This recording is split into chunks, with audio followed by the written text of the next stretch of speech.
तो दोस्तों कैसे हो आप लोग। फिर से आ गया हूँ एक कहानी को सुनाने के लिए। आज की कहानी की शुरुआत होती है। एक महिला है, शादीशुदा महिला, 30 साल उम्र होती है और उस महिला के पास एक बेटा भी होता है। लेकिन कुछ समय से अपने पति के साथ थोड़ा अनबन चल रही थी और थोड़ा ये अनबन जो है धीरे धीरे बढ़ती गई। अब जब ये अनबन बहुत ज़्यादा बढ़ गया तो महिला को लगा अब वो अपने पति के साथ रह नहीं सकती, जिसके चलते वो पति से दूर होकर एक एक कॉलोनी है, उस जगह पर एक रेंट पर मकान लेती है और उस मकान पे रहने लगती है। लेकिन बेटा जो था, 10 साल का बेटा था, वो बेटा अपने पापा के पास ही रह जाता है। लेकिन माँ से वो अक्सर मिलने आया करता था। जब भी उसका मन करता वो अपने माँ के पास चला जाता, माँ से मिलता, माँ से बातें करता। यही दिन चल रहा था। लेकिन इसी बीच वो महिला को अपने ही गांव का एक लड़का से मुलाकात हो जाती है। क्योंकि वो महिला दूसरे राज्य की थी और जिस राज्य में अपने पति के साथ रह रही थी, उसी राज्य में वो अपने गांव के ही रहने वाला एक युवक से, जब एक नौजवान लड़का से जब उसका मुलाकात होती है तो खैर खबर होती है, फिर बातचीत शुरू होती है। धीरे धीरे ये बातचीत जो है दोनों का बहुत आगे बढ़ा। गांव के होने के कारण वो सुख दुख की बातें भी करने लगी। जब सुख दुख की बातें होने लगी, अब जब भी उस महिला की मन करता वो अपने गांव के लड़का के साथ, क्योंकि वो गांव का जो लड़का होता है उस राज्य में वो ड्राइवर था, वो ड्राइविंग का काम करता था और उस महिला को लेकर यहाँ वहाँ घूमने भी जाता, दिलासा देता। बस यही चलते चलते दोनों के बीच में प्यार हो जाती है। अब जब प्यार हो जाते हैं, अब वो जो लड़का है वो भी वहाँ अकेला रहता था और ये महिला जो है वो भी अकेली रहती थी। तो किसी का रोक टोक का कोई सवाल ही नहीं उठता। वो लड़का जो है अब उस महिला के साथ रहने लगते हैं, उसी जगह पर जहाँ पर वो महिला अकेली रहा करती। 2 साल तक वो दोनों साथ में रहे। आसपास वाले ने पूछा तो महिला ने बताया जो हाँ ये मेरा प्यार है, ये मुझसे शादी करेगा, हम दोनों लिव इन में रहते हैं। आजकल की कॉमन बात है, किसी को भी देखो जो लिव इन में रहते हैं। इन दोनों लिव इन में रह रहे थे। लेकिन फिर 6 दिसंबर को वो जो लड़का होता है शाम के वक्त करीब 8 बजे उस महिला के घर में, अपने लिव इन पार्टनर के घर में गाड़ी लेकर, कार लेकर पहुंचता है। आसपास वाले भी देखता है। लेकिन उस दिन वो महिला बहुत खुश थी। लोगों ने पूछा, कारण पूछा, जो आज तुम बहुत खुश लग रही हो, क्या बात है। तो उस महिला ने कहा जो आज हम शादी करने जा रहे हैं, जो मेरा पार्टनर था, लिव इन पार्टनर, आज मुझसे लेकर जा रहे हैं। अब थोड़ी देर में हम लोग निकलेंगे, वो आ चुका है और हम दोनों शादी रचाएंगे। ये कहकर, आसपास वाले को कहकर वो निकालती है। लेकिन उसके बाद वो घर पर कभी लौट कर नहीं आती, क्योंकि उस महिला को ले जाकर उस लड़का ने बड़ी दर्दनाक मौत दे दिया था। आपको इसी से पता चलेगा। उस महिला को पहले गला घोटता है, उसका सिर को गर्दन से अलग कर देती है, धड़ से अलग कर देती है। करने के बाद उसकी बॉडी को पूरे, मतलब उसके शरीर से सारे कपड़ा निकाल लेते हैं और उसके सिर को अलग जगह फेंक दिया जाता है और उसका बॉडी को अलग जगह फेंक देता है। और इस पूरी घटना का खुलासा करने के लिए पुलिस को 8 दिन का समय लगती है। 8 दिन बाद आखिरकार पुलिस उस आरोपी तक पहुंचता है, उस लड़का तक पहुंचता है जिसने उस महिला को मारा था। और आपको जानकर हैरानी होगी, जब तक पुलिस उस तक पहुंचता है, जिस दिन पहुंचता है, कि उस सैटरडे को उस आरोपी को पुलिस हिरासत में लेता है और दूसरा ही दिन 13 तारीख को पुलिस पहुंची थी। सैटरडे का दिन था, शनिवार का दिन था। लेकिन 14 तारीख को उसके घर में जो है, उस लड़का के घर में बड़े जोर शोर से तैयारी चल रहा था, क्योंकि उस लड़के को दूल्हा बनकर जाना था। 14 तारीख को किसी लड़की के साथ उसका निकाह होने वाला था। तो आज इसी कहानी को, इसी घटना को मैं सुनाने जा रहा हूँ। तो घटना शुरू तो हुई थी 6 दिसंबर को। लोगों को पहली बार पता चला एक महिला की लाश, मतलब शरीर पर एक भी कपड़ा नहीं और ऊपर से उस महिला की जो है सिर कटा हुआ है। लाश मिलती है हरियाणा प्रदेश का यमुनानगर डिस्ट्रिक्ट के अंदर एक जगह और लगता है प्रताप नगर, और प्रताप नगर के अंदर एक गांव लगता है बहादुरपुर गांव। इसी बहादुरपुर गांव में लोगों को सुबह सुबह, ये तारीख थी 7 दिसंबर को, सुबह सुबह जिस महिला की लाश दिखाई देती है तो उसके बारे में किसी को नहीं पता था, क्योंकि एक तो उसके धड़ पर, मतलब सिर ही नहीं था जो उसको पहचान हो जाए। लेकिन एक महिला थी और पूरा शरीर पे जो भी बचा तो उसका शरीर था, एक भी कपड़ा नहीं थी। फौरन पुलिस को खबर दी जाती है।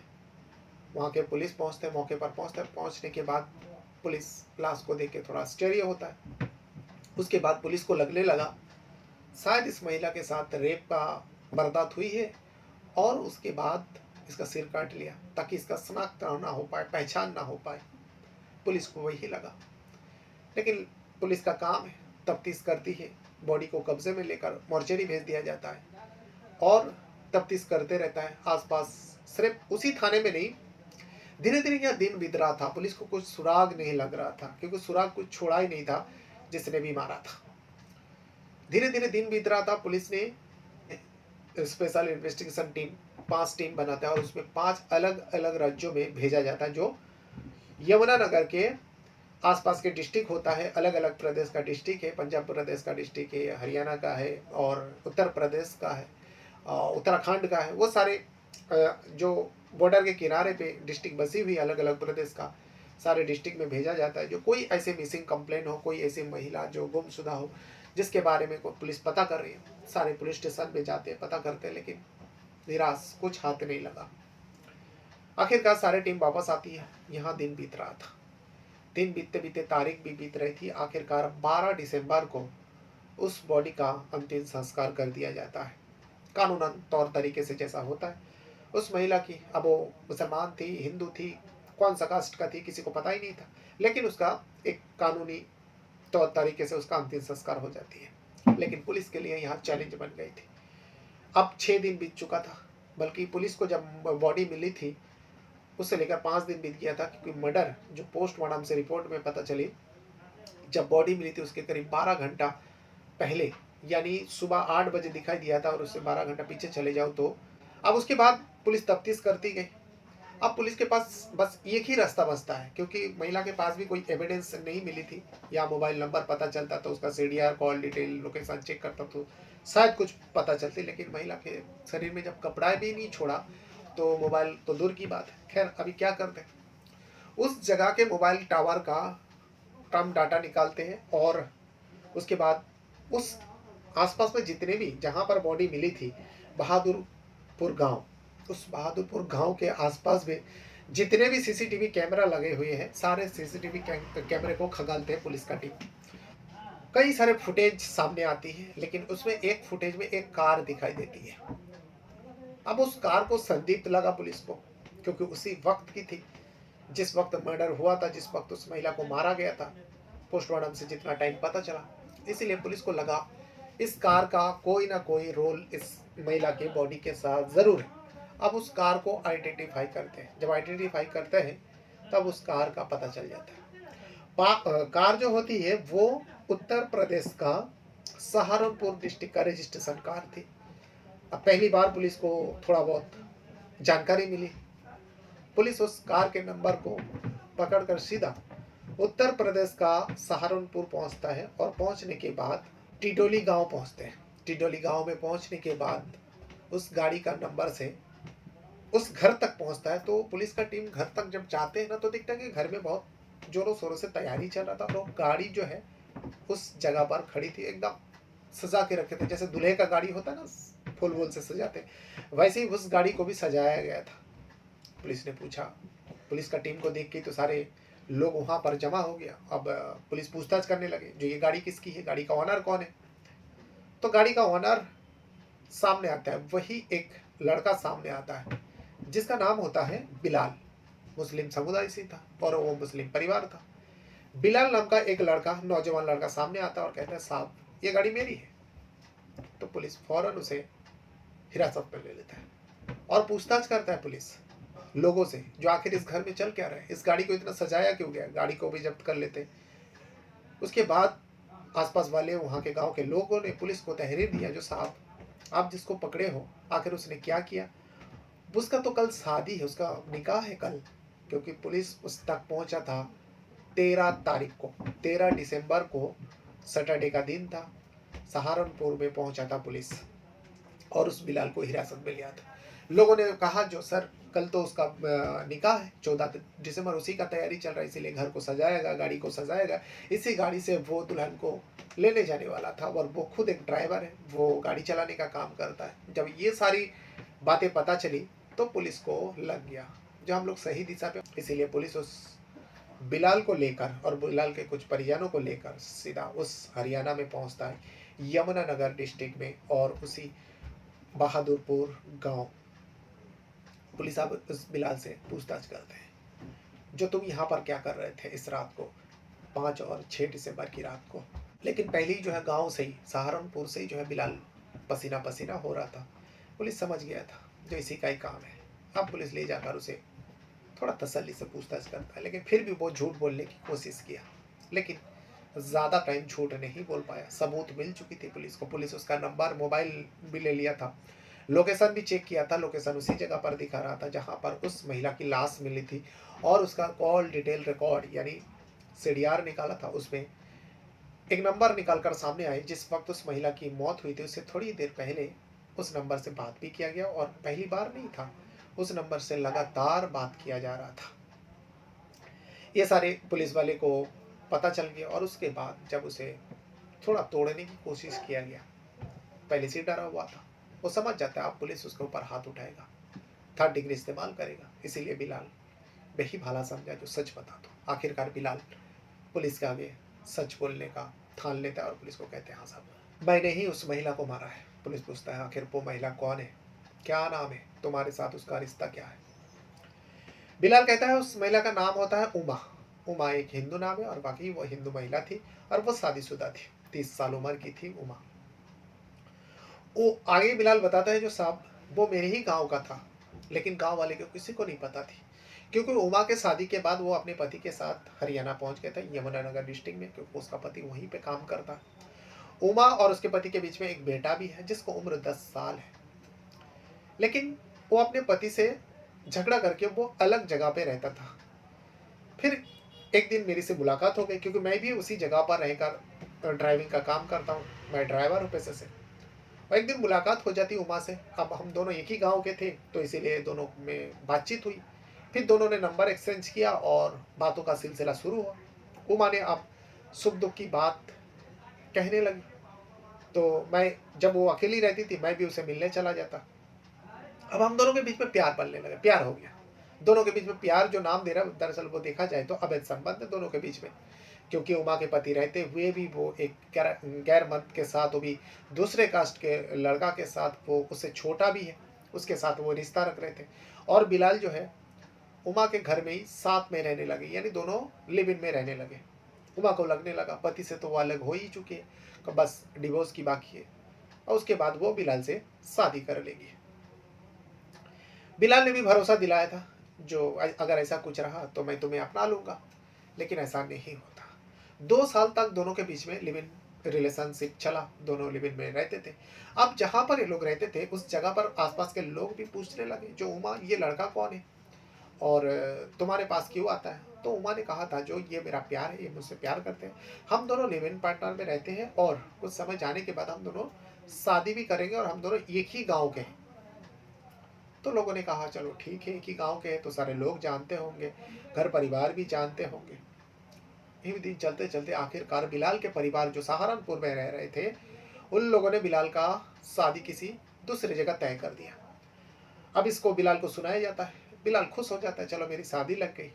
लेकिन बिलाल ये भूल चुका था जो उसे, वो किसी से वादा किया है, जो उमा से वादा किया है, लेकिन वो सारे भूल जाता है। अब वो उमा से पीछा छुड़ाने लगे। उमा को थोड़ा बहुत शक हुआ। उमा कहने लगी, जो तुम ये क्या करो, क्यों मैं तुम्हें बुलाती हूँ, तुम आते नहीं हो, आखिर बात क्या, आखिर वजह क्या। लेकिन बिलाल नहीं बताते। बिलाल को लगा, अगर उमा को ये बात बता दूँ, जो मेरी शादी फिक्स हो गई और मेरे घर वाले किसी और जगह शादी करवा रहे हैं, तो उमा जाकर, क्योंकि हम लोग एक ही गांव के हैं, तो उमा जाकर मेरे परिवार को मेरी सच्चाई बता देगा, और मेरी शादी टूट जाएगी, और मेरे घर का भी बदनामी होगी। जो एक शादीशुदा 10 साल के बच्चे हैं, उससे बड़े हैं, और उसके साथ लिव इन पार्टनर में रह रहे थे, और उसके साथ इसका अफेयर है, उसका पति भी है, तो मेरी बहुत और मेरे परिवार का बहुत बदनामी होगी। मैं सोचने पर मजबूर हो गया, इसलिए मैं उमा को पूरी सच्चाई नहीं बताता हूँ। लेकिन उमा जो है बार बार मुझे प्रेशर कर रही थी, जो मुझसे शादी करो, मुझसे शादी करो। अगर मैं उसे सच्चाई बताता तो मेरे लिए मुसीबत, अगर मैं उसे इनकार करता तो भी मेरे लिए मुसीबत। इस वजह से मेरे दिमाग में एक ख्याल आया, क्यों ना उमा को मैं रास्ते से हटा दूँ। इसीलिए मैं प्लान को किया, और प्लान करने के बाद 5 और 6 दिसंबर की शाम बल्कि उस टाइम 5 दिसंबर ही चल रही थी, बल्कि 6 दिसंबर ही चल रहा था, 5 तारीख भी नहीं लगी थी। 6 दिसंबर को शाम, 6 दिसंबर को मैं उमा के घर जाता हूँ। ये कोई नई बात नहीं, मैं अपने कार लेकर जाता हूँ और उसके बाद उमा को तैयार होकर रहने के लिए कहा था। तो उमा को लगा मैं शायद उससे शादी करूंगा, इस वजह से तैयार होकर रहने के लिए कहा। अगर मैं उसे ऐसे ही उठाकर लेके जाता तो वो उसको शक हो जाता। ऐसे ही कुछ दिनों से मैं उससे थोड़ा दूर दूर भाग रहा था, इस वजह से मैंने उमा को ये एहसास ही नहीं होने दिया जो मैं उसके साथ क्या करने वाला हूँ। उसे मैं धोखा दिया, धोखे में रखा और उसे ऐसा लगा जो शायद मैं उसे शादी करने के लिए जा रहा हूँ, लेकर जा रहा हूँ। तो वो बहुत तैयारी के साथ था, बहुत खुश थी उस दिन 6 तारीख के शाम को। और जहाँ पर रहते थे उस पड़ोसी ने भी बताया जो हाँ, उमा उस दिन बहुत खुश थी। हम लोगों ने पूछा क्या उमा आज बहुत खुश नज़र आ रही हो, क्या बात क्या है? तो उमा ने उन लोगों को कहा था, बाद में पुलिस ने जब पड़ोसी से पूछताछ की तो बताया, पड़ोसी ने बताया जो हाँ, उमा ने कहा था आज मैं बिलाल से शादी करने जा रही हूँ, इस वजह से मैं इतना खुश हूँ। पड़ोसी ने भी थोड़ा आशीर्वाद दिया, थोड़ा दुआई दी जो चलो अच्छा है, कब तक ऐसे लिव इन में रहते, शादी कर लो, एक नाम हो जाएगी, एक नाम दे देंगे। तो इस वजह से पड़ोसी ने भी दुआ दिया। लेकिन फिर थोड़ी देर में बिलाल आते और बिलाल के साथ वो खुशी खुशी चली जाती। लेकिन उसके बाद उमा कभी लौट कर आई नहीं। इस बीच उसका बेटा भी आया है, जो उमा का बेटा होता 10 साल का। 2-3 चक्कर लगाया, पड़ोसी ने आसपास से पूछा जो मम्मी दिखाई नहीं दे रहा है। पड़ोसी ने बताया जो बेटा हम लोग नहीं बता सकते तुम्हारी माँ कहाँ गई, हम लोगों को दिखाई नहीं दिया और ऐसे कुछ बताया नहीं, क्योंकि उन लोगों ने सोचा छोटा सा बच्चा है, अगर माँ की शादी के बारे में पता चलेगा उसका दिल टूटेगा, उसके ऊपर क्या बीतेगी, इसलिए पड़ोसी ने उसके बेटे को कुछ नहीं बताया। बेटा अक्सर चक्कर काट के चले जाते। लेकिन उस महिला के जो लाश मिली थी वहाँ पे कोई नहीं पहचानता था, जिसके चलते किसी ने उसको पहचान नहीं कर पाया, उसका शनाख्त नहीं कर पाया। लेकिन सीसीटीवी की मदद से बिलाल तक पहुंचा। अब बिलाल उसे लेकर जाता है और गाड़ी से, पहले वो बिलाल को लगा, बिलाल ये पुलिस वाले को बताया जो सर मैंने पहले सोचा किसी जगह पे जाऊंगा, रूम किराए पर लूंगा और वहां पर जो है मैं उस कमरे में उमा को मारकर मैं वहां से फरार हो जाऊंगा। लेकिन मुझे वो रूम नहीं मिलती, फिर मेरा प्लान चेंज हो जाता है और मैं गाड़ी में ही जो सीट बेल्ट होता है उसी सीट बेल्ट से उसका गला घोट देता हूँ। गला घोटने के बाद मैं उसका बॉडी को, क्योंकि सुनसान जगह पे हम लोग पहुंच गए थे, और उसके बाद मैं उसके बॉडी को खींच कर गाड़ी से बाहर लाता हूँ। और मेरे पास तेजदार हथियार थी, पहले से मैं तैयारी के साथ थी। उस तेजदार हथियार को निकालता हूँ और उसका गले से उसका सिर अलग कर देता हूँ ताकि उसका पहचान ना हो पाए, उसका शनाख्त ना हो पाए। और उसके शरीर के सारे कपड़े मैं निकाल लेता हूँ, इस वजह से क्योंकि कपड़ों से भी पहचान हो जाती है। और उसके बाद कपड़ों में लपेट कर उसका सिर को जो है मैं वहाँ से लेकर, क्योंकि बॉडी को एक जगह में फेंक देता हूँ। और उसके बाद जो बहादुरपुर गांव होता है, सुनसान जगह था, रात के वक्त थी, उस जगह पे मैं बॉडी फेंक देता हूँ। और फिर मैं सिर और सारे कपड़े जो है, जो हरियाणा और हिमाचल प्रदेश का बॉर्डर लगती है, उस बॉर्डर के पास एक जंगल है, उस जंगल में मैं फेंक देता हूँ। फेंक कर मैं सीधा वहाँ से अपने गांव सहारनपुर चला जाता हूँ, क्योंकि मेरी शादी का तैयारी चल रहा था, मुझे जाना भी था। और उस जाकर 2 दिन तक तो मैंने थोड़ा बहुत, मुझे डाउट हुआ, ऐसा तो नहीं पुलिस के हाथ में लग गया और मैं पकड़ा जाऊँ। लेकिन 2 से 3 दिन हुआ, 3 से 4 दिन हुआ, 4 से 5 दिन हुआ। जब धीरे धीरे दिन बीत रहा था, मेरा कॉन्फिडेंस बढ़ने लगा और मुझे लगा अब पुलिस मुझ तक नहीं पहुंचेगा और उसका पहचान नहीं हो पाएगा, क्योंकि उसके शरीर के सारे कपड़े मैंने उतार लिया, कोई आइडेंटिटी उसका नहीं छोड़ा और उसके जो चेहरा है अलग जगह में फेंका। फिर मैं चला आता हूँ, लेकिन आखिरकार पुलिस मुझ तक पहुँचता है। पुलिस ने पूछा जो तुम जिस हथियार से उसको काटा था वो कहाँ फेंका? वो ठीक से बोल भी नहीं पाया, वो ठीक से उसके दिमाग में बैठा भी नहीं जो वो हथियार आखिर कहाँ फेंका। इस बारे में पुलिस बड़ी मेहनत करने के बाद इस घटना का खुलासा तो करती है। उसके बाद सहारनपुर में उमा के परिवार को पता चलती है, फिर बाद में उमा के पति को पता चलती है, और फिर उस बेटे को भी पता चलता है, 10 साल के बेटे जो अपनी माँ से मिलने के लिए बार बार चक्कर काट रहा था। तो ये वो पूरा घटना है। इस घटना के बारे में पुलिस का क्या राय है वो भी मैं आप लोगों को आखिर में वीडियो छोड़ के जाने वाला हूँ। तो बहरहाल अपने साथ साथ अपना परिवार का भी बहुत ज़्यादा ख्याल रखिएगा। और इस वीडियो के बारे में अगर आपको कुछ कहना है, कुछ बताना है, तो कमेंट बॉक्स में अपना राय ज़रूर दीजिएगा। यहाँ पर देखिए, मैं वो जो पुलिस वाले हैं इन्वेस्टिगेशन किया है, यहाँ पर मैं आपको वो वीडियो छोड़ कर जाऊँगा। आप लोग देखिए, सुनिए जो किस तरीके से उस महिला की पहचान करा और कैसे ये पूरा घटना सामने आया। है कि 7 दिसंबर को प्रतापनगर थाना क्षेत्र में जो गांव बहादुरगढ़ है उसका जो रिवेन्यू एरिया है उसके अंदर जो हमारी मुख्य सड़क है जो यहाँ से पोंटा साहब को जाती है, तो उस सड़क से लगभग 20 मीटर की दूरी पे एक युवती की लाश बरामद हुई थी। तो इंटरेस्टिंग बात यह है कि उस युवती का जो सिर नहीं था, सिर्फ धड़ पुलिस को मिला था।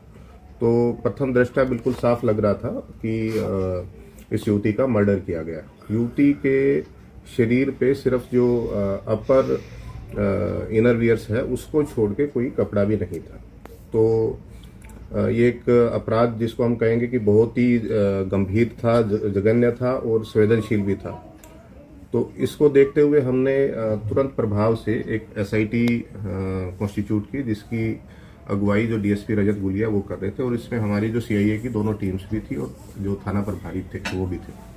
तो इसमें जो पुलिस के सामने मुख्य चुनौती थी वो थी इस लाश की आइडेंटिटी। जो पूरे हरियाणा में जितने भी थाने हैं हमारे या आसपास के जितने राज्य हैं, हिमाचल प्रदेश है, चंडीगढ़ है, उत्तराखंड है, उत्तर प्रदेश है, तो आसपास के राज्यों के जो साथ लगते जिले हैं उनमें भी हमारा लगातार संपर्क चल रहा था कि कहीं इस युवती की कोई गुमशुदगी की खबर हो। लेकिन 6-7 दिन लगे रहने के बाद भी हमें किसी भी चैनल से इस युवती की आइडेंटिटी के बारे में कुछ नहीं पता लगा। लेकिन हमारे सामने ये भी चैलेंज था कि अगर आइडेंटिटी ना भी एस्टेब्लिश होती है, कोई हमसे संपर्क नहीं भी करता इस युवती के बारे में, तो भी हम जो हमारे पास पुलिस के पास एक टेक्निकल इन्वेस्टिगेशन के टूल्स रहते हैं, तो उसको इस्तेमाल करके हम इस केस को ट्रेस करें। तो हमारी टीम लगातार उस दिन से लगी हुई है, दिन रात इसको मैं कहूँगा। और 6 दिन आज मैं कहूँगा कि अगर मंडे से हम पहला दिन माने, सोमवार को बॉडी मिली थी, तो 6 दिन के अंदर बहुत ज़्यादा एफर्ट करने के बाद हमने इस केस को ट्रेस किया है। जो आरोपी है जिसको कल गिरफ्तार कर लिया गया, उसकी पहचान, उसका नाम है फुरकान, बिलाल, फादर नेम फुरकान। ये टिडोली गांव है सहारनपुर के पास, लकुड़ के पास में, जिला सहारनपुर में, वहां का रहने वाला है। और जो ये युवती है उसने जो पूछताछ में बताया, ये भी सहारनपुर के एक गांव के पास की रहने वाली है और लगभग 2 साल से ये सहारनपुर में ही एक तरह से इसी युवक के साथ पार्टली हम कह सकते कि लिव इन में रह रही थी। तो लगभग 2 साल से इनके संबंध थे। ये युवक जो है, इसकी कल शादी होने वाली, आज कहूँगा कि आज शादी, जब कल हमने गिरफ्तार किया था, तो आज इसकी शादी होने वाली थी और ये युवती इस पर प्रेशर कर रही थी कि आप मुझसे शादी करो। तो इसको डर था कि कहीं ये इसके घर पे जाके बात ना बता दे, इसकी शादी ना खराब हो जाए, तो इसने एक प्लान बनाया इसको मर्डर करने का। तो जो 6 तारीख है उसको ये रात को लगभग 8 बजे सहारनपुर से इस युवती को लेके चला। तो इसका प्लान फिर ये उस दिन ये पहले अपना पोंटा भी गया दिन के अंदर। वहाँ इसने कोई रूम को भी देखने की, तलाश करने की कोशिश की जहाँ पे ये इस हत्याकांड को अंजाम दे सके। लेकिन रास्ते में इसने बहादुरपुर जो गांव आता है वहाँ पे ये कार में बैठे थे दोनों, तो ये किसी बहाने से पिछली सीट पे चला गया और उसने जो सीट बेल्ट है वो खोल दी। युवती इसके साथ वाली सीट पे थी, जो कंडक्टर सीट जिसको हम बोलते हैं। तो इसने सीट बेल्ट को ठीक करने के बहाने से खोला सीट बेल्ट को और उसी सीट बेल्ट से इसका गला घोटा। तो फिर लगभग आधा किलोमीटर आगे जाके इसने बॉडी को गाड़ी से उतारा और जहाँ पे बॉडी मिली वहीं पे इसने उसका गला रेता। और इसमें इसका जो उद्देश्य था इसका गला रेत के और इसका सर कहीं और फेंकने का, वो ये था कि ताकि युवती की पहचान ना उसकी, और पहचान छुपाने के लिए उसने उसके कपड़े भी उतार के सिर के साथ ही कहीं और फेंका।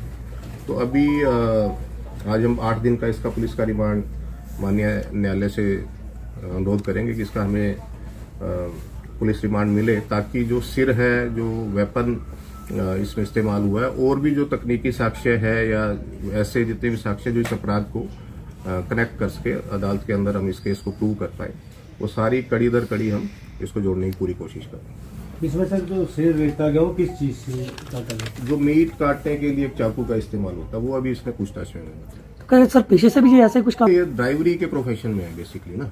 ये ऐसा तो नहीं है कोई ऐसा प्रोफेशन ना हो जाए, कोई मीट शॉप पे काम करता है, इस तरह की कोई बात सामने नहीं है। कोई के बारे में नहीं बताया कि कहाँ फेंका है या क्या किया? ये कलेसर की तरफ बता रहे हैं अभी, तो क्योंकि रात का समय था और जंगल भी आपको पता है काफी घना है, तो हमारा पूरा प्रयास रहेगा कि अगले कुछ दिनों में हम सिर को ढूंढ लें। सर प्लान के तहत ही मर्डर हुआ, कोई ऐसा नहीं है कि अचानक उसने कर दिया। ने पूरा जिस प्रयास ने इसका दिमाग में इसमें तो कोई डाउट है ही नहीं, वो तो खुद मान ही रहा है कि गर्दन काटने के पीछे पर्पज ही उसके आइडेंटिटी को छुपाना। इसमें एक और बात है, क्योंकि लड़की 2 साल से सहारनपुर में रह रही थी, कहीं ना कहीं अपने परिवार से भी अलग है, तो उसको ये था कि हो सकता है इसकी गुमशुदगी की सूचना भी कोई ना दे। तो ये तो हम वैसे थाने के रिपोर्ट में चेक करेंगे कि इसकी गुमशुदगी की रिपोर्ट दर्ज की गई है नहीं, बट इसकी संभावना काफी कम है क्योंकि अकेली रहती थी और परिवार से इसका लिंक नहीं था। तो लड़की को ये क्या करनी है एग्जैक्टली तो किस तरह से, लेकिन ये है कि क्योंकि 2 साल से लिव इन में लगभग थे, पार्टली लिव इन कहेंगे इसको, तो ये काफी खर्चा ये लड़का ही उठाता था उस लड़की। सर बॉडी उसकी परिजन को सौंप